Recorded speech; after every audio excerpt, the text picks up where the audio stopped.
This is Wavy Music News presented by Blonde Records. I'm Rebecca Autumn Sansom. My pronouns are she, her. I'm a white woman in my late 30s with long brown hair and rose gold highlights. I'm sitting, so you can only see the top of my black lace dress with hot pink shoulder straps and blue crystals on the front that I wore at the Wavys. I'm in Ithaca, New York, which is the traditional homeland of the Gayagano, who are members of the Haudenosaunee Confederacy. I honor the ongoing connection of Gayagano people, past and present, to these lands and waters. First of all, I want to thank everyone who was a part of the first ever Wavy Awards.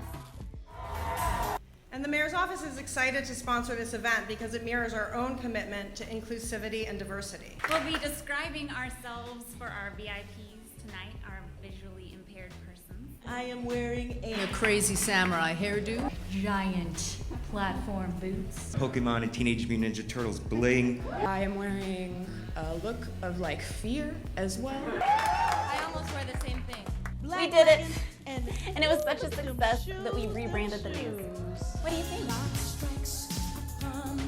Also, this is my new go-to outfit. I'm never taking this dress off. Thanks again to my super talented fashion designer friend, Adrina Dietra. She did a detail post on this dress last week, so follow her to see it and more of her creations. The Wavys was pretty impactful. We got a feature in Variety.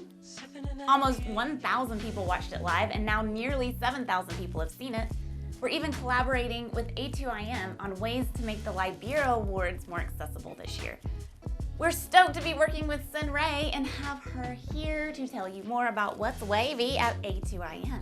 Hi everyone, I'm Xin Rui, the communications lead at the American Association of Independent Music, where we foster a stronger independent sector through education, advocacy, and community events. Coming up on December 9th, we have our 2-day Music Tech Summit, Let's Get Digital, where you'll learn about the latest topics in music tech, such as NFTs and opportunities for music in fitness technology.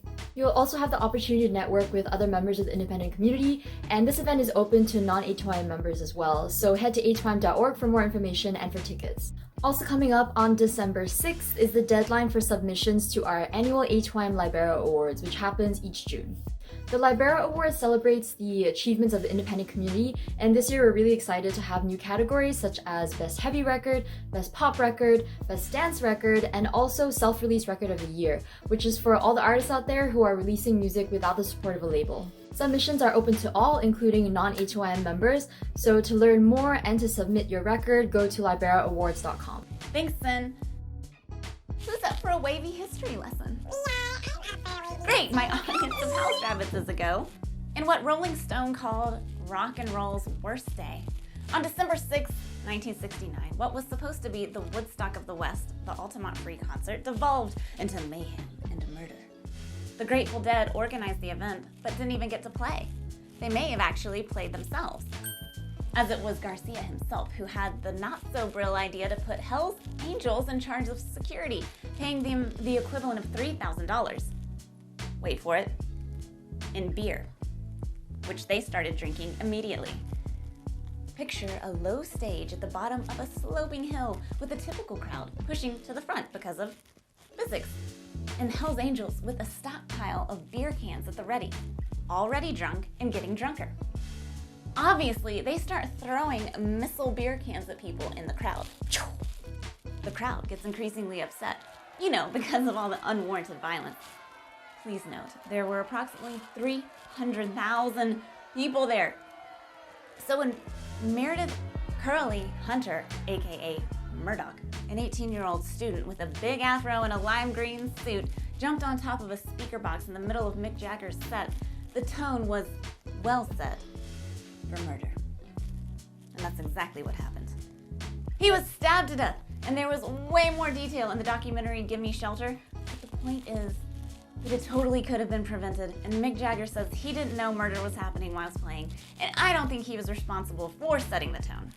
I do, however, question Travis Scott's tone-setting abilities. He kind of got famous for these concerts featuring mosh pits, crowd surfing, and general let's recreate WWF vibes. For instance, in 2017, Kyle Green says he was pushed from a balcony at a Scott concert, and he's still paralyzed. Scott's team warned security that their fans get extremely rowdy, and Scott has been arrested for telling fans to disregard barricades in the past. I'm not saying the 8 deaths are completely Scott's fault, but I am saying if I was a famous pop star, I would do everything in my power to prevent the kind of vibe that is his brand.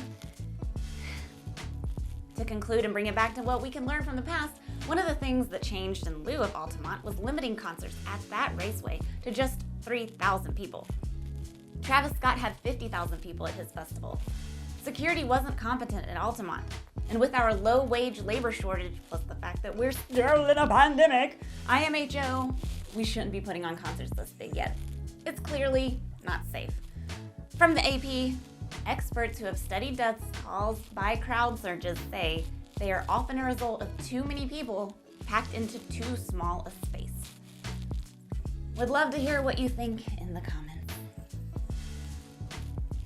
If you were at the Wavys, then you saw Lachi perform, present, win, and save the day on numerous occasions.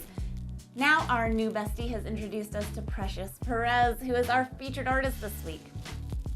Precious Perez is a classically trained pop, R&B, and Latin singer-songwriter who is pursuing a double major in music education and vocal performance at Berklee College of Music. She's committed to showing the world that blind people are as capable as everyone else. And now here is Precious with an exclusive of her new song, Real is Rare. Hi, my name is Precious Perez, and I am very honored and excited to share part of my latest single, Real is Rare, with you. It's a hip-hop influenced track, self-written, self-produced, and it has a lot of references to rappers I grew up with along with lost legends, and it also ties in a little bit of my Latin roots, so I hope you enjoy. Precious Perez, Chelsea Mass represent, yeah, Puerto Rico, dale, let's go, yeah. I said I think I'm good with sleeping just to get more rest. Something monumental, I think I can attest to that. Trading this reality for all of my dreams, because none of this is ever as good as it seems. I think the world is hard to handle when you feel everything. They say the sky can be the limit, everything in between, but I know whatever happens, God is in control. I'm not meant to conform to the status quo. Sometimes I wanna drive the highway, just forget the fuck without the smoke. Find out who's really going my way. Would you forget? Oh, but I know life is never quite that simple. But real is rare, and rare looks good on me. Thank you for having me, Rebecca. Problem is, people are being hated when they are real. Thank you so much, Precious. That was lovely. Side note, did y'all see Lachi kicking it with Alicia Keys last week? She's going to be on her upcoming album. How cool is that? Also in Wavy People news, Divinity Rocks is playing shows, getting featured in the New York Times, and promoting her family album Ready, Set, Go. Congrats, Divi. We love ya. You know who had the brill idea to ask Divinity to MC the Wavys? Krystal McRae, who happens to be here now for our weekly new music community news. Quick picks. We are back in the old format, friends. I hope you have all enjoyed the Instagram lives. They were fun, but alas, they come with connection issues and Instagram being trash overall. But we're back to this, so welcome back. I am wasting no time jumping into quick picks this week. My first pick of the week comes to you from Critics with their song Run. You want me to fall and crack, blistered, contort my back. You want me in a million pieces so I can't fight back. You tryna make a sack from the sweat off my back. System tryna make me malfunction. When I saw you at the function, I was praying, meditating, got word I should eat you up for lunch, bitch. So Run is this trap, hip-hop, slightly poppy track, just slightly, dealing with this notion of revenge on people that have wronged you. And as people of color, we know that there's a lot to be angry about, and Black rage is something that you have to take seriously, because like Kimberly Latrice Jones said, yeah, better be thankful that we want equality and not revenge. Just saying. My next pick of the week might just have you reaching for the tissues, so prepare yourself after you listen to Dave House's Gary. Don't name him Gary. I knew a Gary in school. He tried so hard to be cool, but kids can be so cruel.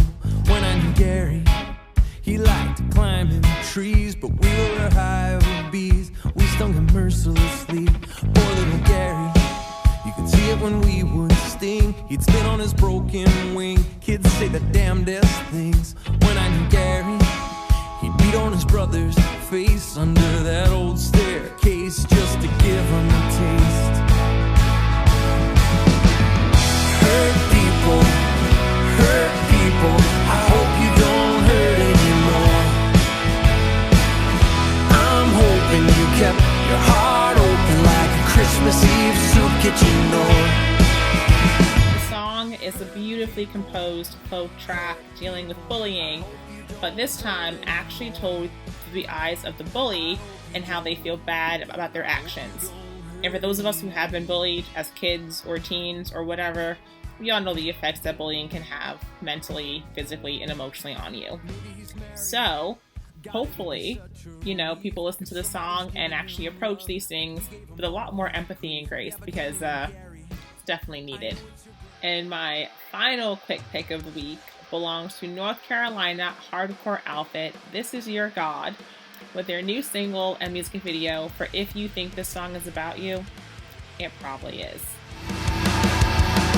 You want my body, destroying all my innocence for a single night of one-sided passion, an object for your pleasure, no regard for consequence. In such a fragile state, I become fucking prey again. No!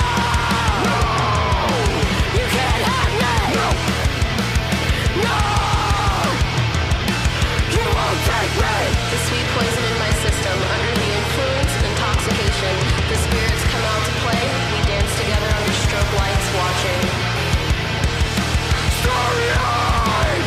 Hard! Sword! Run hard! You are the wolf, trying to seek and devour. I'm none the wiser. Taking the slaughter, trying to slay somebody's daughter. So it's not shocking that the music scene and the music industry are rife with abusers. Well, frontwoman Erica Kent takes all of her rage about her own sexual assault and actually puts it into this song, and you have to watch the music video from start to finish to make sure you catch the Easter egg with the church windows. Think you can figure it out? Dare you to. My name is Krystal. I run Scenes from the Underground, a local site here in New York City covering bands in NYC and beyond. Thank you, Rebecca. I'm going to throw it back to you, and stay wavy, friends. Thanks, Krystal. Those will be on our Wavys Spotify playlist linked in the show notes. We want to thank our Patreon subscribers for the $38 a month we get to put on this show. Is it enough? No. Is it awesome to have anything? Yes.